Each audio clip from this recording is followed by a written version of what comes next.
করবে, একটিবারের জন্যও কিন্তু ভাববে না যে তুমি ও বাড়ির বউ। কেমন?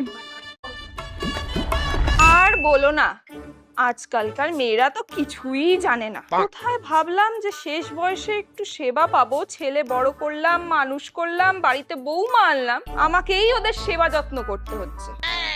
মা বলছি আজকে ব্রেকফাস্টটা আমি বানিয়ে দেবো। মা, তুমি ব্রেকফাস্ট করবে মানে? তুমি ব্রেকফাস্ট করতে পারো? সংসারের কিছু জানো? আমার সংসারটা আমাকেই সামলাতে দাও, জল খাবারটাও নিজেকেই করতে হচ্ছে। মা বলছি আমি একটা ইন্টারভিউ দিতে যাচ্ছি। কি বললে? তুমি ভুলে গেছো তুমি এই বাড়ির বউ? আমাদের বাড়ির বউ বাইরে গিয়ে কাজ করবে? কোনো দরকার নেই, সংসার সামলাতে পারছে না আবার বাইরে গিয়ে কাজ করবে। এটা তোমার বাপের বাড়ি নয় যে তুমি যা খুশি তাই করবে। তুমি এই বাড়ির বউ, তুমি একদম এই বাড়ির মেয়ে হয়ে থাকবে, একটিবারের জন্যও কিন্তু ভাববে না যে তুমি ও বাড়ির বউ।